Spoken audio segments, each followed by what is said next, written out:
சரி, அடுத்த தகவல். Actor Ajithkumar discussion. ஓகே, ஒரு டைரக்டராக நான் சொல்கிறத தெளிவாக நிதானமாக பொறுமை கேட்டுக்குங்க. உங்களோட வேலை என்ன அப்படின்னா புக்ஸு ரெடி பண்ணுறது தான். ஓகே, ஏன் அப்படின்னா இப்போ எர்த்தை பொறுத்த வரைக்கும் எர்த்தானது இன்னும் பல வருஷத்துக்கு இருக்கும். ஓகே, ஆனால் நம்ம எத்தனை வருஷத்துக்கு இருக்க போகிறோம் அப்படின்றது தான் ஒரு கொஸ்டின். ஒவ்வொரு நாளும் போனாலுமே அவ்வளோதான், அந்த நாட்களானது நகர்ந்துக்கிட்டே தான் இருக்கும். ஓகே, இதெல்லாம் உங்களுக்கு புரிகிற மாதிரி நான் ஒரு மூவி எடுக்கலாம், ஆனால் அதுக்குள்ளே நிறையா பேர் அவசரப்படுறாங்க. ஓகே, அதனால் நீங்கள் புக்ஸை ரெடி பண்ணணும். ஓகே, நான் நிறையா புக்ஸ் எழுதுவேன், அதுக்குண்டான சூழ்நிலை அமைச்சு கொடுக்கணும். ஆனால் புக்ஸ் எழுதுன்றது சாதாரணமான விஷயம் தான். ஆமாம், சாதாரணமான ஒரு விஷயந்தான். ஸ்கூல் படிக்கிறப்பெல்லாம் ஒரு சாதாரணமான ஒரு விஷயமாக தான் இருந்தது. ஆனால் அடுத்த படிநிலை கடந்து போகிறப்போ எப்படி ஆயிடுச்சு அப்படின்னா, இந்த ஆழ்கடலில் போகிறப்போ பார்த்திங்கன்னா ரொம்ப அழுத்தமாக இருக்கும். அந்த நீர்மூழ்கி கப்பல் கூட ஆழ்கடலுக்குள்ளே போகாது, ஏன்னா அவ்வளோ அழுத்தமாக இருக்கும். ஓகே, இப்போ அந்த மாதிரி அழுத்தமான ஒரு சூழ்நிலை தான் இருக்குது. இந்த எல்லாத்தையும் இந்த ஃப்ரீக்குவன்சிலாம் கடந்து சரியான ஃப்ரீக்குவன்சியில் தான் நம்ம நிறையா புக்ஸ் எழுத முடியும். அந்த புக்ஸ் எல்லாம் எழுதுனா நல்ல ஒரு வேல்யூபிள் இருக்கும். அப்ரா கண்ட்ரிஸ்க்கெலாம் போனீங்கன்னா அந்த புக்ஸ் நல்லா சேல்ஸ் ஆகும். ஒரு புக்கானது 500 அப்படின்னா கூட அதில் நீங்கள் ஒரு 100 ருபீஸ் எடுத்துகிட்டு எனக்கு 400 கொடுத்தீங்கன்னா கூட எவ்வளோ புக்கு சேல்ஸ் ஆகும். இந்த மாதிரி தான் நம்ம சம்பாதிக்க முடியும். ஒரே சினிமா அப்படின்ற ஒரு நிலையில் மட்டுமே சம்பாதிக்கணும்னு நினைக்கிறதுன்றது தோதாகாது. நிறையா தொழில் செய்யணும், நிறைய பேரை மீட் பண்ணணும், நிறைய விதமான ஆப்பர்ச்சுனிட்டியை உருவாக்கணும். நானே உங்களுக்கு எல்லாமே ரெடி செஞ்சு கொடுப்பேன். ஆனால் அதுக்கு நீங்கள் உங்கள் மனநிலையானது ஒரு சமநிலை இருக்கணும், ஒரு பக்குவ நிலை இருக்கணும். நம்ம சம்பாதிக்கலாம், லைஃப் மேற்கொண்டு நல்லபடியாக நடத்தலாம் அப்படின்ற மாதிரிலாம் நினைக்கணும். நிறைய பேர் நினச்சேன் போதுங்க சம்பாரித்த வரைக்கும், கிடைச்சா கிடைக்கட்டும், சம்பாதிக்கிறப்ப சம்பாரிச்சிக்கலாம் அப்படின்ற மாதிரி ஒரு மனநிலை இருக்கிறனால தோதாகிறது சிரமம்தான். அதனால் அந்த இயேசு கிறிஸ்து சொன்ன மாதிரி குழந்தைங்களாக இருங்க, அப்போ தான் பரலோகத்தில் உங்களுக்கு இடம் கிடைக்கும் அப்படின்னா அந்த ஒரு ஃப்ரீக்குவன்சியில் எப்படி குழந்தைங்களாக இருக்கிறப்போ காலையிலேருந்து சாயந்தரம் வரைக்குமே விளையாண்டுக்கிட்டே இருப்பாங்க, ஒன்றுமே தெரிவிக்காது. ஆனால் ஒரு குறிப்பிட்ட நிலைக்கு அப்புறம் நம்ம ஒரு வார்மப்போ ஒரு ஒர்க் அவுட்டோ ஏதாவது செய்யணும் அப்படின்னா அவ்வளோ கஷ்டமாக இருக்கிற மாதிரி இருக்குது. ஏன்னா மனநிலையே மாறிடுது. ஓகே, அதனால் திரும்ப உங்கள் மனநிலையெல்லாம் மாறணும். அப்போ தான் நம்ம நிறையா புக்ஸ் எழுதுறதுன்றது தோதாகும். ஓகே, அதில் நிறையா பெனிஃபிட்ஸ் இருக்குது. ஓகே, அதனால் நான் புக்ஸ் எழுதுறது அது சம்மந்தமான ஆக்டிவிட்டீஸ் தான் உங்களோட வேலை. ஓகே, மற்றபடி நேரில் வாங்க, அப்போனா தான் என்ன ஏதுன்னு கன்சல்ட் பண்ணுறதுக்கு தோதாக இருக்கும். அல்லது வெயிட் பண்ணுங்கள், உங்கள்கிட்ட இருக்கிற காசு செலவு பண்ணுங்கள், நீங்கள் ஏதோ புதுசாக படம் நடிங்க, உங்களுக்கு எப்போ தோதாகுதோ அப்போ வந்து என்னை சந்திங்க. ஓகே, அதே மாதிரி எனக்கு ஏதோ சூழ்நிலை தோதாகிறப்ப நான் வந்து உங்களை சந்திக்கிறேன். ஓகே, அவ்வளோதான் தகவல். ஓகே, சரி, அடுத்த தகவல். உமன்ஸ் டிஸ்கஷன் ஒரு கொஸ்டின் கேட்டிருக்காங்க. உளவியல் ரீதியான ஒரு கொஸ்டின் தான். என்ன கொஸ்டின் அப்படின்னா, வாழ்வியல் சுதந்திரம் அப்படின்னு சொல்லிட்டு ஒரு புத்தகம் நான் எழுதலான்னு நினைக்கிறேன். ஆனால் அது அவ்வளோ சாதாரணமான ஒரு விஷயம் கிடையாது. ஓகே, அதுக்கு நிறையா விஷயம் தோதாகணும். ஓகே, அப்படின்றப்போ என்ன ஒரு சில விஷயத்த மட்டும் சொல்கிறேன். இப்போ ஒருத்தர் இணைந்து வாழ்கிறாங்க அப்படின்னா எத்தனை வருஷம் வாழ்கிறாங்க அப்படின்றத பொறுத்து தான் அந்த ஆத்மாவானது சாட்டிஸ்ஃபேக்ஷன் ஆகும். ஓகே, இப்போ இந்த நரகம் அப்படின்றது எதுக்கு? ஆத்மாவுக்காக தான். ஓகே, சொர்க்கம் அப்படின்றது எதுக்கு? ஆத்மாவுக்காக தான். ஓகே, இந்த உலகத்தில் நிறையா விஷயம் ஆத்மாவுக்காக தான் இருக்காதா, மனசுக்காக தான் எல்லாமே. ஓகே, மனம் இருந்தால் மார்க்கம் உண்டுன்னு சொல்கிறாங்கல்ல, அதனால் நீங்கள் நினைக்கிற மாதிரி ஆத்மா அப்படின்றது சாதாரணமான ஒரு விஷயம் கிடையாது. சாட்டிஸ்ஃபேக்ஷன் ஆகணும் அப்படின்றப்போ எஜுகேஷன் லெவலில் என்ன சொல்கிறாங்க அப்படின்னா, நீங்கள் யுகமாக படிக்கணும் அப்படின்றாங்க. ஏன்னா இந்த ஆத்மாவுக்கு அவ்வளோ காலம் தேவைப்படுது, நீங்கள் நினைக்கிற மாதிரிலாம் கிடையாது. ஓகே, எப்படிங்க இப்படியெல்லாம் சூழ்நிலை இருக்குது? என்னங்க காரணம் அப்படின்னா, ஆண்டவர் பூமியை படைக்கிறப்போ ஒரு மனுஷனை வந்து ரோபோட்டாக படைக்காமல் என்ன மாதிரியே நீயும் இருப்பான்னு சொல்லிட்டு அவர் மாதிரியே ஓரளவு டூப்ளிகேஷன் பண்ணிட்டா அப்படி. ஓகே, அதனால் அந்த படைப்பில் இருக்கக்கூடிய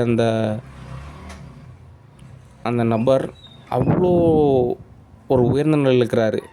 அதனால் அவருக்கு நிலையான ஒரு நிலையில் படைப்பு அப்படின்றப்போ அது நிகழ்ந்தது, அதுக்கு சம் எரர் ஆயிடுச்சு, அதுக்கப்புறம் திரும்ப கொஞ்சம் கொஞ்சம் மேட்ச் ஆகுது அப்படின்ற கான்செப்டு தான்.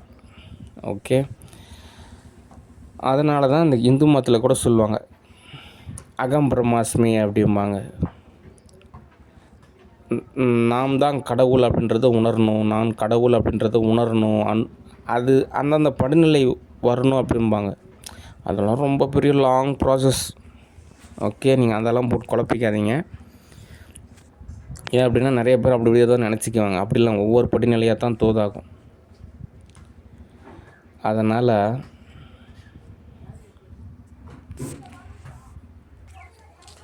ஆத்ம நிலையை பொறுத்த வரைக்கும் சேர்ந்து வாழணும். ஓகே, ஏன் அப்படின்னா இந்த கீர்த்திகா அவங்க கூட ஒரு எதிர்பார்ப்பு இருக்கும். எனக்கும் அதே மாதிரி தான். நானும் நீங்கள் என்ன உணர்வுன்னு நினைக்கிறீங்களோ அதே மாதிரி தான் நானும் உங்களை மாதிரி தான். ஓகே, நிறையா பேர் என்ன ஏதோ வேற ஒரு விதமாக நினச்சிக்கிறாங்க. அப்படிலாம் கிடையாது. உங்களோட இயல்புலையும் இயல்பா, பண்புலையும் பண்பா, மேன்மையிலையும் மேன்மையாக அந்த மாதிரி ஒரு நபர். ஓகே, அதனால் இணைஞ்சு வாழணும். அப்போ தான் அந்த பயோகெமிஸ்ட்ரியானது மேட்ச் ஆகும். ஓகே, அந்த ஆத்ம நிலைக்கானது சரி. நம்ம ஒரு கிட்டத்தட்ட ஒரு 50 வருஷம் சேர்ந்து வாழ்ந்திருக்கோம், அட்லீஸ்ட் ஒரு 100 வருஷமாக சேர்ந்து வாழ்ந்திருக்கோம் அப்படின்னாவது ஒரு உணர்வு நிலை நினைவு அப்படின்றது தேவைப்படுது. ஓகே, அதனால் இன்றைக்கி நாளைக்கு அப்படின்ற மாதிரி பொழுது போயிட்டே தான் இருக்கும். பூமி சுற்றிக்கிட்டே தான் இருக்கும்.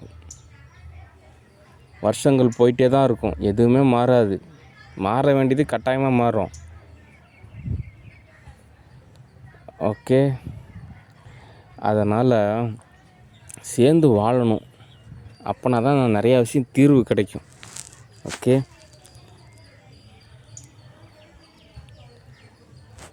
ஆனால் இதில் என்ன ஒரு இஷ்யூ இருக்குது அப்படின்னா ட்ராவல் இஷ்யூ தான் இருக்குது. இப்போ நானே கூட பார்த்திங்கன்னா ஒரு பயணின்னு சொல்லிட்டு ஒரு மூவி புக் பண்ணேன். எல்லாருமே ஒரு ட்ராவலர் தான். யாருக்குமே எர்த் அப்படின்ட்டு சொந்தம் கிடையாது. ஓகே, அதனால் வெவ்வேறு உலகம் இருக்குது, வெவ்வேறு படிநிலை இருக்குது. அதனால் எர்த்து தான் நமக்கு பர்மனெண்ட் பிளேஸு அப்படிலாம் கிடையவே கிடையாது. ஒரு ட்ரைனிங் சென்டர் மாதிரி, அவ்வளோதான். அதனால் நிறைய இடத்துக்கு ட்ராவல் பண்ணணும். நானே கூட பார்த்திங்கன்னா சென்னைக்கு ட்ராவல் அப்போனா தான் அங்கே இருக்கிறவங்களோட நிலையெல்லாம் நான் புரிஞ்சுக்கிட்டேன். இன்னும் நிறைய இடத்துக்கு ட்ராவல் பண்ணணும். அதே மாதிரி தான் நீங்களும் ட்ராவல் பண்ணணும். அப்போ தான் தீர்வு. நான் இது எதுக்காக நான் பதில் சொல்கிறேன் அப்படின்னா ஆத்ம ரீதிக்கான ஒரு கேள்விக்கான பதில். ஓகே, ஆனால் இன்னொரு உணர்வு ரீதியான ஒரு தகவல் இருக்கும். இப்போ நாங்கள் இருக்கக்கூடிய நிலையில் ஒரு கம்ஃபர்ட் ஜோன் இருக்குது, வசதி இருக்குது. புது இடத்துல அந்த மாதிரி வசதி இருக்குமா, கம்ஃபர்ட் ஜோன் இருக்குமா அப்படிலாம் ஒரு கொஸ்டின் இருக்கு. ஆனால் அந்த ஆத்ம ரீதிக்கு ஒரு ரீதியான ஒரு உணர்வு நிலையில் ஒரு இன்ட்ரெஸ்ட் இருந்தது அப்படின்னா எல்லா இடத்துலையும் போய் கூட ஸ்டே பண்ணும். ஓகே, நம்ம மனநிலை வந்துட்டு நம்ம ஒரு நல்ல ஒரு ஹாப்பினஸ்ஸாக இருந்துச்சு அப்படின்னா பாலைவனம் கூட நமக்கு நல்ல ஒரு ஜாலியாக இருக்கிற மாதிரி தான் இருக்கும். மனநிலை வந்துட்டு கொஞ்சம் சுகமாக இருந்தது அப்படின்னா சொர்க்கமே இருந்தாலுமே அது கொஞ்சம் நரகமாக தான் தெரியும். ஓகே, அதனால் மனநிலை தான் கான்செப்ட்டு. அதனால் புது இடங்களுக்கு போகணும், புது நபர்களை சந்திக்கணும், புது வசதிகளை நம்ம தான் செஞ்சு அமைச்சிக்கணும். ஓகே, எல்லாம் தானாக அமையும்னு நினச்சா எப்படி அமையும்? சும்மா குறை சொல்லிகிட்டே இருந்தால் எல்லாம் சரியாயிருமா? அதுக்கு தீர்வு கண்டுபிடிக்கணும். அந்த தீர்வை கண்டுபிடிச்சதுக்கப்புறம் அந்த தீர்வை செயல்படுத்தணும். ஓகே, அதுக்கு தான் கர்மயோகம் அப்படின்னு சொல்லுவாங்க. செயல் செய்யணும். அதனால் ஆன்லைனில் அப்படின்றதும் ஒரு செயல் தான். ஏன்னா டேட்டா என்ட்ரி, கோடிங் எல்லாமே ஒரு செயல் தான். ஓகே, அதனால் சோப்பனாங்கி நீ கீர்த்திகாவை துன்புறுத்துறதை நிறுத்திடு. கீர்த்திகாவுக்கு எல்லாமே தோதா செஞ்சு கொடு. புரியுதா சோப்பனாங்கி? நீ கீர்த்திகாவுக்கு எல்லாமே தோதால் அமைச்சு கொடுத்தீங்கன்னா கீர்த்திகா நல்லபடியாக எல்லா விதத்துலேயும் எனக்கு தோதாக இருப்பாங்க.